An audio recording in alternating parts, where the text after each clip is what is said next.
Moving on to question number 5, and Sarah, you lead first here. What would you do to address the pine beetle infestation and existing pine beetle damaged trees on public land? Well, I would support the efforts that are currently in place. The unfortunate aspect of things is that, pine beetles became a reality, not just in the last year or so as the trees have turned brown, but 8 years ago when they started moving into the valley. And we have not yet found environmentally friendly ways of dealing with them in their infancy. Now they're mature and the trees are dying. What we need to focus on is getting the trees out of there and doing that in the most sensitive way that we possibly can. Clear cutting areas and adding new roads is damaging to the mountainsides, and bringing them out by helicopter is quite expensive. But we have to address that as they fall and become fuel for fire. It just exacerbates the problem. So what's happening right now is that Commissioner Runyon is working actively with a group that throughout the White River National Forest and other infected areas in our region. And Mark Udall has lobbied in Washington on our behalf. We've been provided $1 million to start addressing more specifically the concerns. In Eagle County, some of the things that we can do is try to make it feasible to reuse or to use the products of the beetle kill, and that's happening. We have one small lumber mill near Zero that is using the wood, and people are starting to incorporate that into some of their buildings. If we can increase that momentum, if we can work together to get the trees down and out, and then we can make it cost effective for some of that wood to be used in various things, whether it's energy sources or in building, we can hopefully successfully address some of the concerns. Tom?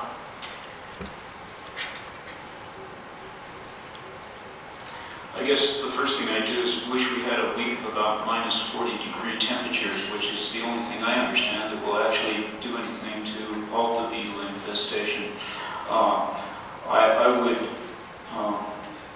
I would want to work on this, and I understand also that Commissioner Runyon has been working on this, and I would love to get involved with this and look for ways to halt the beetle infestation. I don't. While I'm doing that, I think we need to address the issue that we have right now, which is the dead trees that need to be removed to prevent a catastrophic fire situation here in the valley that could literally destroy the whole valley. So I would be looking both for ways to solve the problem. I really would be wishing for that -40-degree week. But I think that if we can have some usage of that lumber, that timber that's downed, be able to utilize that, I would rather see it utilized in something that's more permanent than using it as a fuel source, because it's a lot of lumber. And I think we need to address this fire issue before it really becomes something that damages our county and our entire county and our economic base. So I would be doing everything I can. Roger? I think people think this beetle infestation is new, but it isn't. I have timbers in my home that are beetle kill logs that came from the 30s and were cut off the flat tops. This is a cyclical thing that goes through Colorado quite frequently. We're just more aware of it because there are more of us and we're more threatened by it. I've talked to some people in Montana who have created biomass furnaces for 10 schools up there that work very well, very clean, very efficient. This would be an incentive. So we're turning this thing around so to be a useful thing rather than just a big problem. If we can take that wood out and burn it. I don't think you can use the lumber for structural reasons because it deteriorates very rapidly out there. So burning is a good way, or non-structural use of the timber would be As far as getting it out, the Northwest has a lot of steep hillsides where they harvest timber. They have special machines that will do that. Although this fellow in Montana from the Forest Service said, well, he says if nothing else works, we can use draft horses, and that will get the timber up very nicely and not hurt the environment. Okay, we move on to question number 6. Tom, you'll be first here. You want to do these? Yeah. Okay. Let's, actually, we're going to take a couple from the audience here.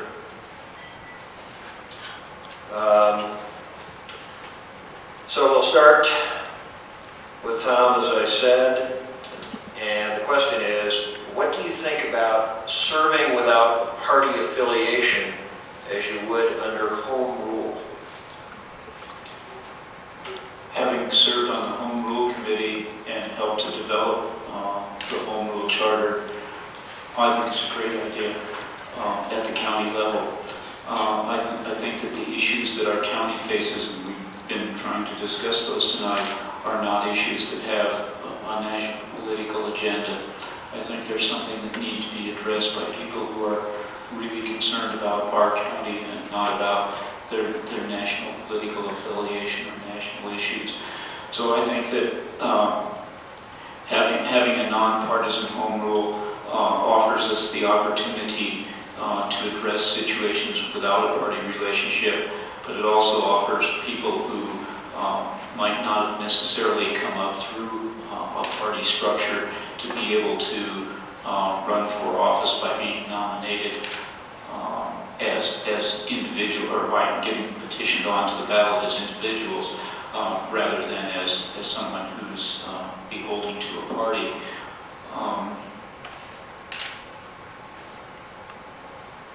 I guess what I would like to say is the structure that this is done under is that each district in this area, which would be 5 districts, each of the 5 districts in the county, would choose 2 people through a primary election, and that would only be voted on by the people of that district.